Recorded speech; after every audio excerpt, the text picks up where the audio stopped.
Okay, I'm not about to make a vlog for tonight, pero may mga naguguluhan po at gusto ko pong tulungan through the word of the Lord Jesus Christ. No? Kasi ito po 'yon. Nabahala lang naman po. Nagtanong lang naman po sila, no? At ito po yung laman ng tanong. Sabi nila, nag-uumpisa na raw po yata, ayan, ang tatakan dahil nagsimula na po sa UK. Nabalitaan ko po yan kahapon yung sa UK, no, na kasi marang tungkol po yung sa national ID po nila na kasi mataas ang pinatataas na kasi yung antas ng proteksyon ng kanilang kumbaga sistema sa kanila pong bansa. May nabanggit po kasi doon yung isang in-interview, may mataas na katungkulan sa UK, aba syempre sa UK, no? At ang sabi niya, without national ID, hindi ka makakapag-apply ng trabaho. No, you cannot apply for work or ewan ko lang po yung iba kung ano na po yung mga pribileyo na hindi pwedeng mapasayo if you don't have that ID. Ano? Pero hanggang doon lang naman po yung video. No? Then, syempre yung direktang tanong, umpisa na ba ang tatakan? Kaya kailangan mag-aral. Wala po akong balak gumawa ng video ngayong gabi. Napakainit po ng panahon. Abay, sobra po. Teka, maiba po muna tayo. Yung 2025 po at ganitong buwan din po, mataas po yung antas ng mga naitatalang mga init, no, dito po sa Pilipinas. Pero may banggit po yata ngayon, kaya mag-iingat po yung mga may mga edad na, no, sapagkat ang sabi nila, coming June or to August ay parang mag-e-escalate po yung El Nino. Okay. Ang El Nino ba parte ng end times? Yes, of course. Dahil wala namang ganyan nung araw eh.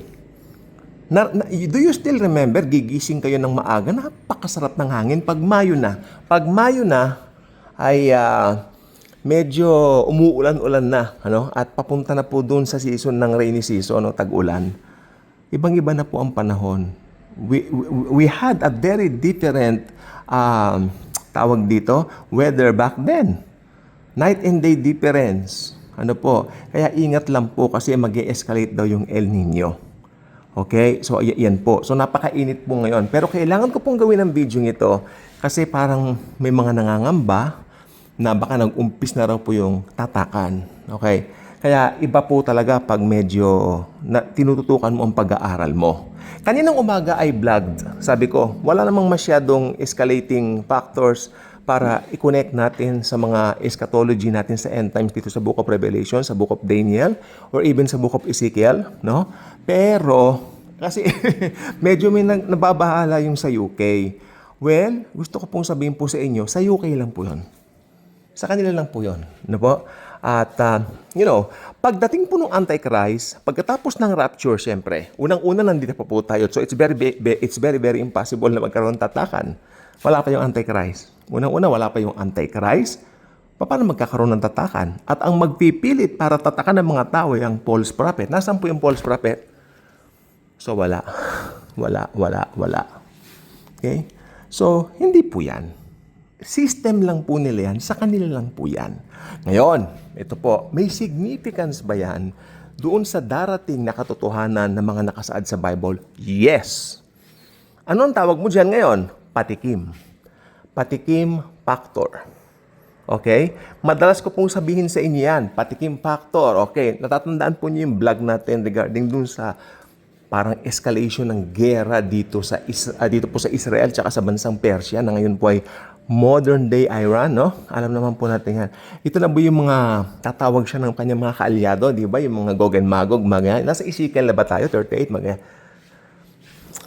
While merong pagkakahawig, pero ang sabi ko lang po lagi, patikim pa lang po yan. At least meron tayong glimpse on what will happen pag wala na po tayo dito dahil ni-rapture na po tayo.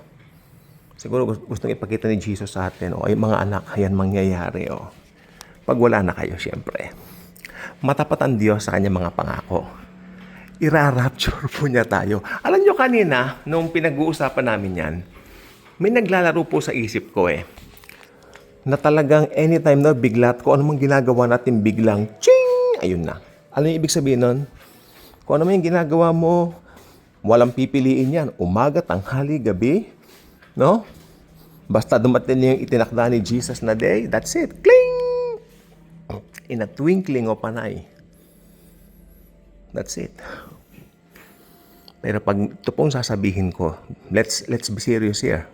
Pag nangyari na po yung rapture of the church, dinagit na kami. At napakinggan mo to kung sakali, naiwan ka. Isa lang pong ibig sabihin yan. You will meet the Antichrist and you will experience the wrath of God. Ha? And you will going to undergo to decide whether magpapatatak ka ng tatak ng halimaw, and you will find short comfort here for, sabi mo ng 7 years, komportable ka, o 3.5 years, komportable ka. Pero mapapahamak ang iyong kaluluwa. Or, you will refuse the mark, but you are going to give honor and praise to the Lord Jesus Christ. The choice is yours. Mahirap na desisyon na iyong, tawag dito, na iyong pagdidesisyonan kung nangyari po ang rapture. Wala na mga believers ng church age during that time. Pasok ang 7 years of tribulation. Mangyayari po ang nakasulat sa Bible.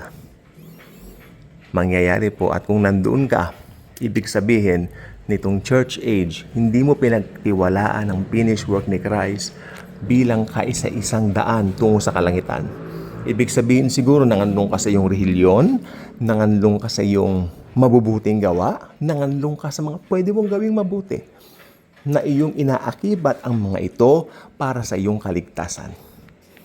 Pero kung ngayon, magdidesisyon ka kay Kristo na sapat na yung ginawa niya sa cross, na sapat na yun para maligtas ka, magkaroon ng buhay na walang hanggan, ito ang sasabihin ko sa iyo, maliligtas ka, mararapture ka, makakasama ka namin.